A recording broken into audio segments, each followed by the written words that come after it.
કે મારો મુદ્દો આ છે, એક માઇન્ડ પાવર પ્રોગ્રામ તમને શું આપી શકે? શું કામ માઇન્ડ પાવર માં લોકોને લઈ જાઓ? માઇન્ડ પાવર રફ ની અંદર કયો રૂબી છુપાયેલો છે ઘનશ્યામભાઈ જેવો, એ કોઈને ખબર નથી. કયો ડાયમંડ છે કોઈને ખબર નથી. સમજાય છે? એટલે આ આપણે, તમે જો મૂળ વાતોને લીડર સમજી જાવ ને તો તમે એમ કહો છો ને કે આટલી સંખ્યા, અરે બેસવાની જગ્યા જ ન મળે. પણ તમે 50 ભેગા કરો ને, 50 ન આવે કાઈ નહીં, પણ એક ઘનશ્યામ કાથરોટિયા નીકળી જાય તો કેટલાની જિંદગી બદલાઈ જાય.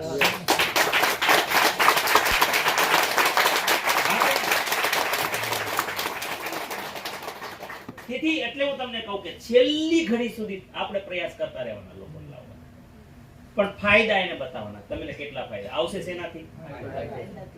ફાયદાથી. પહેલી થીમ શીખી જાઓ, ફાયદાથી. ફાયદા ફાયદા ફાયદા ફાયદા.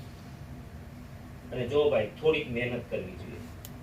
લીડરશિપ શું મહેનત કરવી જોઈએ કે તમે એટલું તો શીખવું જોઈએ. તમે રોજ સમાજમાં જાઓ છો તો કોમન તકલીફો તમારે નોટ કરવી જોઈએ કે દરેક ઘરની કોમન પ્રોબ્લેમ શું છે. એક ભૌતિક, કઈ ભૌતિક એટલે કે એના ઘરમાં તકલીફો, આર્થિક તકલીફ કેવડી છે, તેની જરૂરિયાતો શું છે, તમને વાત વાતમાં કઢાવતા આવડવું જોઈએ. સામેવાળાની સૌથી પહેલી ભૌતિક જરૂરિયાતો જાણી લો, આટલું શીખો.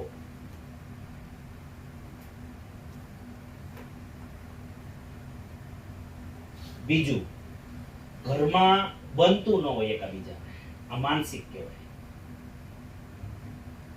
તમને ઈ ખબર પડી જવી જોઈએ કે ઈશારો કરે ત્યાં આવી જાય છે બધું, પાણી વાણી વ્યવસ્થા શું છે, અને 2 વાર કે તો સિંધુ નથી કરતા તો સમજી જાવ કે બાપાનું કેટલું માન છે. અહીંયા ઘરવાળી ન માનતી હોય તો તમારે સમજી લેવાનું કે માનસિક ટ્યુનિંગ નથી.